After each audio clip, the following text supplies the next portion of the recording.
Your passion is for you and your purpose is for others. When you use your passion in the service of others, it becomes a purpose.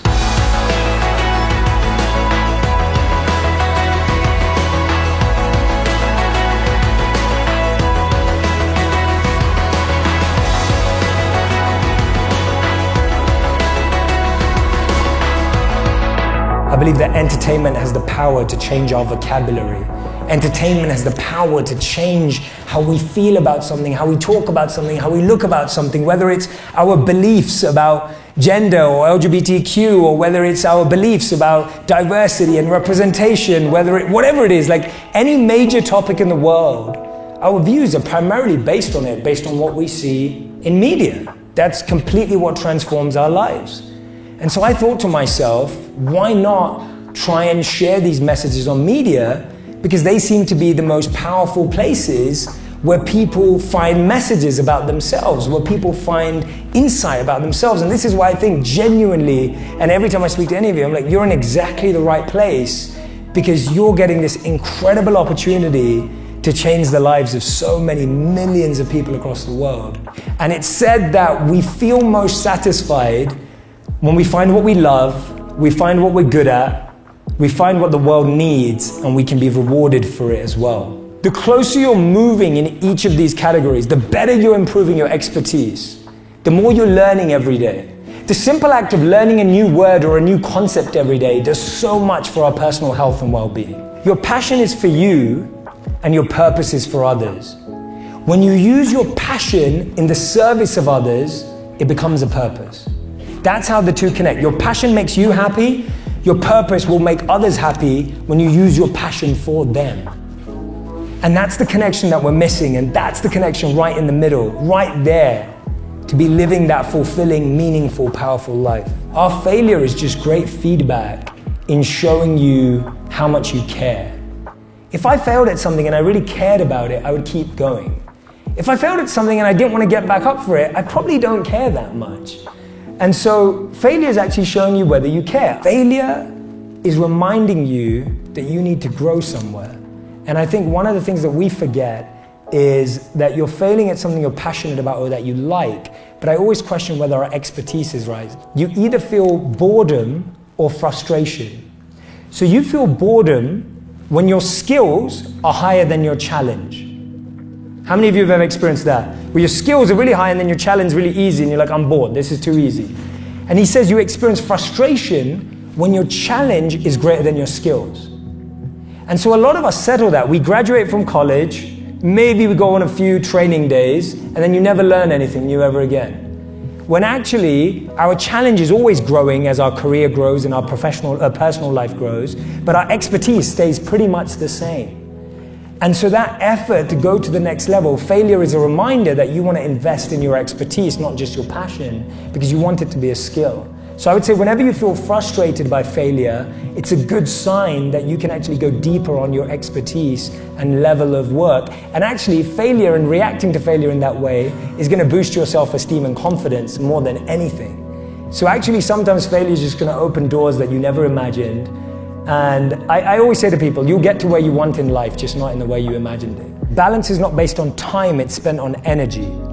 We trying to balance our life based on how much time we spend with someone, as opposed to how much energy we give it. I'll explain what I mean. If you said to your boyfriend, girlfriend, partner, whoever's in your life, your friends, and you said, I really want to spend time with you. And then you spent the next 2 hours watching a show on Netflix, but you were both on your phones, and you didn't talk. Did you like that? Is that what you wanted? No, you wanted an exchange of energy. You didn't want an exchange of time. So when it comes to balancing your day, ask yourself, where's my energy at? What energy do I need? And what energy do I want to give? Not have I perfectly managed my time. Balance is not equally dividing yourself. It's directing yourself back to where you want to be. Thank you, guys. Thank you. If you really care, you will use all your weekends and all your evenings to build this next step. And if you're willing to sacrifice that for 2 years, it could change your life. And that's all I've done. I've literally I've given this everything I have for the last 4 years, and it's just been amazing. And that's my advice, that I use every evening, use every weekend, cut out your social life and see whether it's real. And if you go into it accelerated, it could scale quicker, rather than I think some people do it, oh, I'll do it once a month and we'll see how it goes. And then you're just waiting for like 10 years.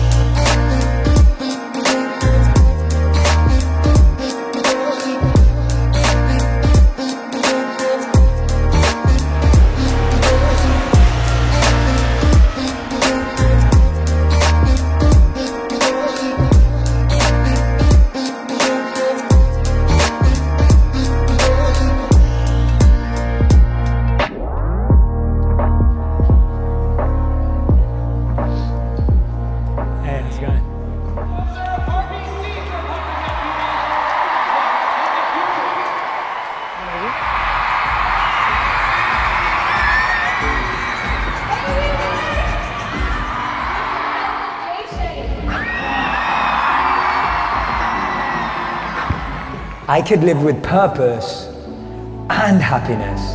So let's go back to the start. I told you you had to choose between following your passion or finding real success, between putting yourself first or hustling, between finding a purpose or achieving happiness.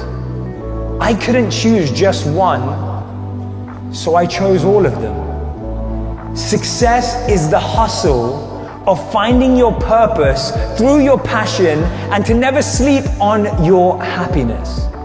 Now, I've tried other people's version of success and it doesn't work. Discovering my passion opened up a world of purpose where hustling was not sacrificing my well-being, but instead unveiling a world of happiness. That's the success I chose. Now, what will you decide? Wide, you inspire me, you're my inspiration. So much love to each and every single one of you. Thank you so much. Thank you, Wide. That's great. Yeah. London, North London. So Tottenham, a place called Tottenham. You've talked to some incredible people about what it means to live a life of purpose. Can you share with us some of the highlights that people have shared with you? I think one of the biggest things I've heard is just that service is not bound by age, by demographic, by background, by education, by parenthood. Like, it's none of those things. And I love that principle because it means each and every one of us can serve. So that's probably one of my favorite ones. The second one is that start with what you have. Like, you don't have to have a lot of money, or you don't have to have a lot of resources, or you don't have to have a big network. Yes. You don't have to know lots of important, influential people. Like, you don't need any of that to serve. You can start with just the person. And the third one is that even the smallest thing is changing one person's life. And I think we often think that it has to be this huge thing, or it has to become this big thing across the world to have an impact. But actually, just the way you look at one person, the way you smile at one person, the way you talk to one person, that's where it can start. So when I was a monk, we focused a lot on the mind. And I genuinely believe that the way we talk to ourselves, the thoughts we allow to enter our mind, and how we clean and heal our mind affects our mental health. And so as monks, we focus so heavily on making sure that the mind was a beautiful place to be, because we all live there. We all have over 60,000 thoughts a day. And if we're not careful about which thoughts we allow in, it makes a difference. So that's why I focus so much on mental health, because I really believe that our mental health will define the health of the world, our countries, our families, our communities.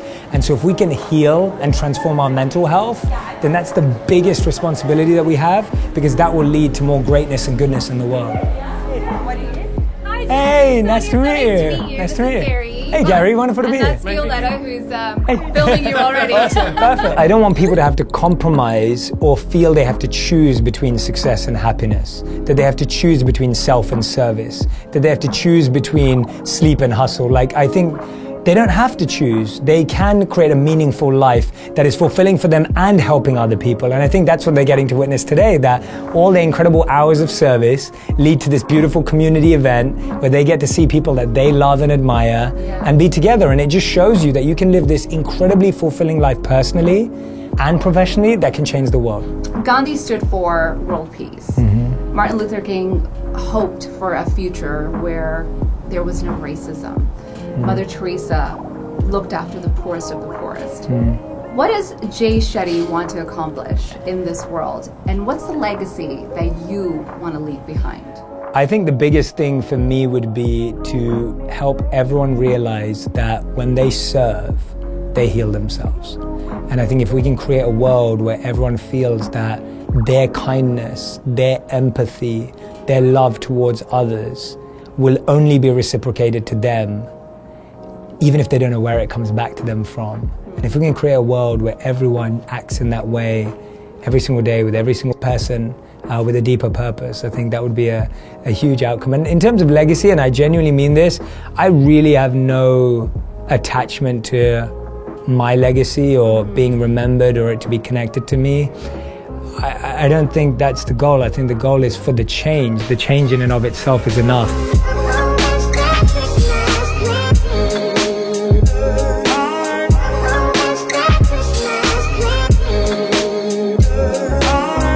Came to We Day, we're making magic today. I'm here backstage with my homeboy Jay.